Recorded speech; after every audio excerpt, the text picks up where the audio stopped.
Community Action Coalition has been around for about 52 years.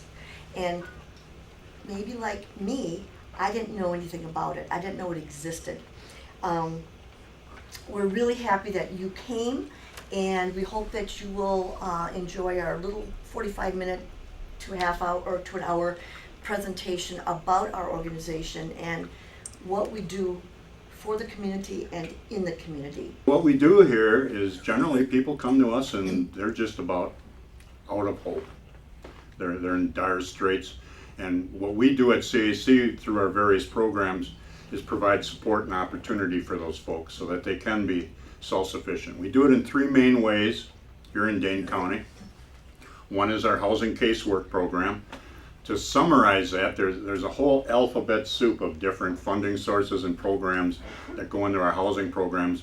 But to summarize it, it's either to house somebody who's homeless or to keep somebody housed who's at risk of homelessness. Our other area is our foods program, something that I didn't know about. I live out in Jefferson County. I happen to be the county board chair out there. I think I'm supposed to know just about everything that goes on out there. I didn't realize that CAC supplies virtually every food pantry in the 3 counties, over 2 million pounds of food a year. And there's various ways that we accomplish that. We can talk about that more when we get back into the food warehouse. And then finally our free clothing center, which is unique in that it is free. What we find is that the people of Madison and Dane County are so generous.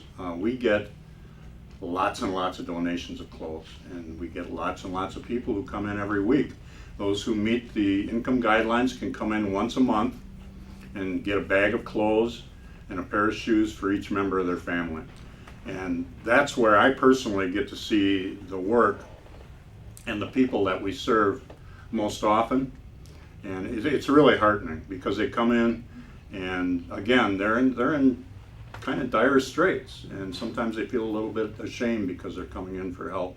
And we have volunteers who have been there, volunteers who volunteer week in, week out, and they're paying it forward now. And they meet those people and make sure that they feel comfortable, and they leave with a bag of clothes. So it's really heartwarming, and especially how appreciative they are. We offer, we take in books, but mostly it is like all different types of clothing, children's clothes, men's clothes, women's clothes, and in the back of our clothing center is sort of a sorting room where all the clothes is sorted and hung up, and then the volunteers help to sort of like customer service wise, and at the front desk there's someone to help check them out. We usually have some personal hygiene items available when we get donations in that way. So everyone is entitled to 1 bag of clothing per person in their household.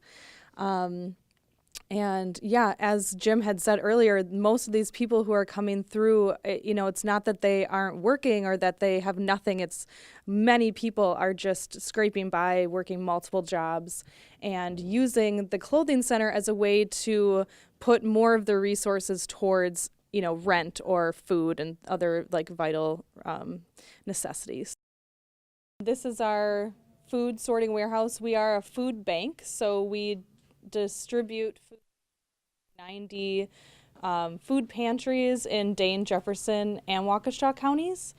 We run a number of different foods programs. We run the food bank, we run what Erica will talk about, Double Dollars program, and we also do a gleaning program that is also heavily reliant on volunteers. So that program is like getting catered food from restaurants and catering sites like Epic, who have like large hotel pans of prepared foods that they aren't using at the end of the day.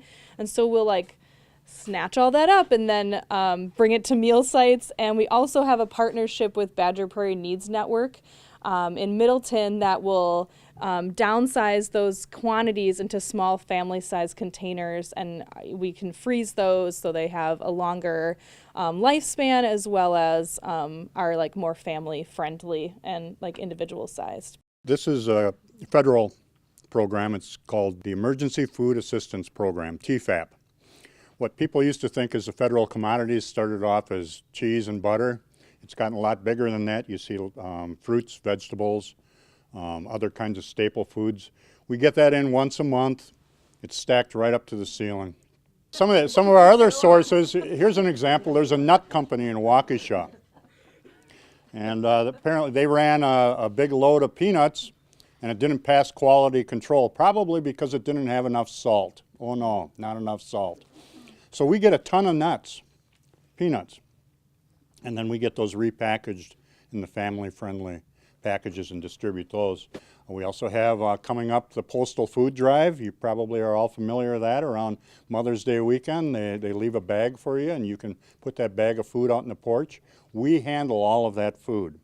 Someone last week had stopped her at a visit, or I don't know exactly where she was, but he recognized her and was like, "Oh, are you so-and-so? I think I recognize you from CAC, like you helped me get an apartment, and I just wanted you to know, like, I'm still there, and I'm still, like, I have a job, and I'm doing great." And so just hearing those, you know, you don't always get to hear, you know, how everyone is doing, but it's really nice to know that that is happening. If you have extra time, or if you have friends, relatives who are saying, "I wish I could do something today," well, come on in and put in a volunteer application. There's always a need for volunteers in the food, with the clothing center. Lots of work to be done.